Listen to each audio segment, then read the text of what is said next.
Hello बच्चों, welcome to the blowing science tech YouTube channel. आज हम पोस्टर प्रेजेंटेशन के बारे में चर्चा करेंगे। साथ ही साथ पोस्टर प्रेजेंटेशन बनाते समय विद्यार्थियों के मन में उठने वाले कुछ प्रमुख प्रश्नों के बारे में भी चर्चा करेंगे, जैसे कि पोस्टर प्रेजेंटेशन क्या होता है, पोस्टर प्रेजेंटेशन कैसे बनता है, पोस्टर प्रेजेंटेशन बनाते समय किन किन बातों का ध्यान रखें, पोस्टर प्रेजेंटेशन को आकर्षक कैसे बनाएं, पोस्टर प्रेजेंटेशन को कैसे प्रेजेंट करें और पोस्टर प्रेजेंटेशन के दौरान कैसा कैसा प्रश्न पूछा जाता है।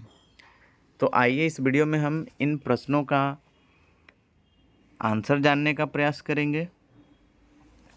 तो सबसे पहले मैं बताना चाहूँगा कि पोस्टर प्रेजेंटेशन एक दृश्य माध्यम है, अर्थात पोस्टर प्रेजेंटेशन के माध्यम से हम किसी कंटेंट का पिक्टोरियल मीडियम को प्रेजेंट करते हैं, जिसमें जानकारी को हम लोग संक्षेप में प्रस्तुत करने के लिए ग्राफिक्स, टेक्स्ट, साइंस संबंधित मैथमेटिकल एक्सप्रेशन और पिक्चर्स का यूज करते हैं, जिसे आमतौर पर रिसर्च फील्ड जैसे educational seminar, educational workshop, faculty development programme इत्यादि जगहों पर प्रेजेंट किया जाता है। पोस्टर प्रेजेंटेशन की कुछ विशेषताएं भी होती हैं, जैसे हम किसी कंटेंट को ब्रीफ में रखते हैं, यानी किसी कंटेंट का जानकारी हम लोग पोस्टर प्रेजेंटेशन के माध्यम से संक्षेप में प्रस्तुत करते हैं। फिर एक और इसका फीचर्स है विजिबिलिटी, कि हम किसी कंटेंट को कितना आकर्षक डिजाइन्स दे सकते हैं, कितना बेस्ट से best graphics, text, pictures add कर सकते हैं। इसका एक और फीचर्स है डायलॉग, कि हम दर्शकों से सीधा संवाद कैसे स्थापित कर रहे हैं, हम अपने विचारों को दर्शकों के साथ कैसे प्रभावी रूप से और स्पष्ट रूप से साझा कर रहे हैं, जिसका मुख्य उद्देश्य ही है कि अपने विचारों को क्लैरिटी और इफ़ेक्टिव रूप से ऑडियंस के साथ शेयर करना। आगे हम लोग इस वीडियो में एक पोस्टर प्रेजेंटेशन का सैंपल देखेंगे कि पोस्टर प्रेजेंटेशन को कैसे बनाते हैं। तो पोस्टर प्रेजेंटेशन का एक ये सैंपल है, जिसमें सबसे पहले आपको पोस्टर के ऊपर topic name, student name, semester, class roll number, subject और पेपर का नाम लिख देना है। फिर इस पोस्टर को हमें वर्टिकली 2 पार्ट में पार्टीशन कर लेना है। फिर इस पोस्टर को हॉरिजेंटली हमें 3 पार्ट्स में डिवाइड कर लेना है।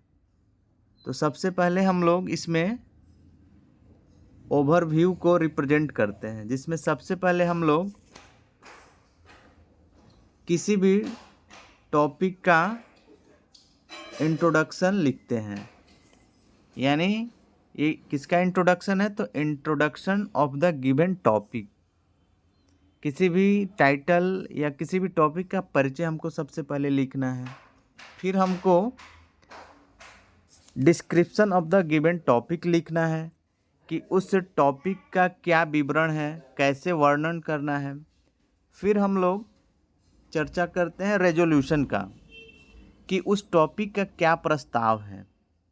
फिर हम लोग डिस्कस करते हैं एप्लीकेशन, कि उस टॉपिक और उस टाइटल का क्या व्यवहारिक उपयोग है। और लास्ट में हम लोग उस टॉपिक का क्या कंक्लूजन है, क्या निष्कर्ष है, उसके बारे में डिस्कस करते हैं। तो हम लोग आगे इंट्रोडक्शन को एक बॉक्स में लिखेंगे, इंट्रोडक्शन को एक बॉक्स में। फिर हम लोग डिस्क्रिप्शन को लिखेंगे एक बॉक्स में। फिर हम लोग रेजोल्यूशन को लिखेंगे एक बॉक्स में, फिर हम लोग एक बॉक्स में एप्लीकेशन को लिखेंगे, फिर एक बॉक्स में हम लोग कंक्लूजन को लिखेंगे। इस प्रकार हमारा एक पोस्टर प्रेजेंटेशन बनकर तैयार होता है। आगे हम लोग कुछ पोस्टर प्रेजेंटेशन का सैंपल देखेंगे।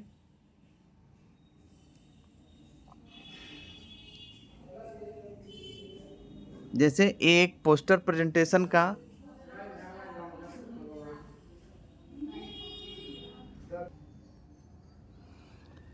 आगे हम लोग एक सैंपल को देख रहे हैं। पोस्टर प्रेजेंटेशन का एक सैंपल है जिसमें सबसे ऊपर आप लोग देख सकते हैं कि टाइटल नेम है theory of ferroelectric nano particles in chiral symmetric C phase.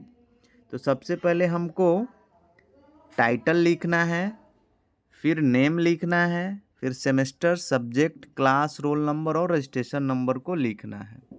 ये रहा एक प्रमुख सैंपल पोस्टर प्रेजेंटेशन का, जिसको आप लोग देख सकते हैं। सबसे पहले इस पोस्टर में भी इंट्रोडक्शन को लिखा गया है, फिर scope of the present work को रिप्रेजेंट किया गया है,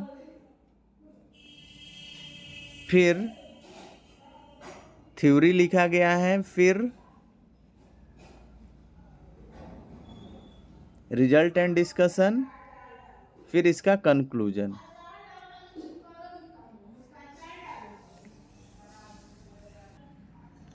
आगे हम दोनों सैंपल को एक साथ इस वीडियो में दिखाने का प्रयास कर रहे हैं कि आप लोग इसको समझिए और समझकर पोस्टर प्रेजेंटेशन को बनाइए। जिसे आप लोग देख सकते हैं कि दोनों को हम एक साथ दिखाने का प्रयास आप लोगों को कर रहे हैं। आप लोग इसे देखकर बनाएं अपना पोस्टर। ये रहा। तो विद्यार्थियों, मैं उम्मीद करता हूँ कि आप लोगों का पोस्टर प्रेजेंटेशन बेस्ट होगा और आकर्षक होगा। So I hope from all students your presentation will be best and attractive. So please like the video and subscribe to the channel and give your feedback in the form of comments. Thank you.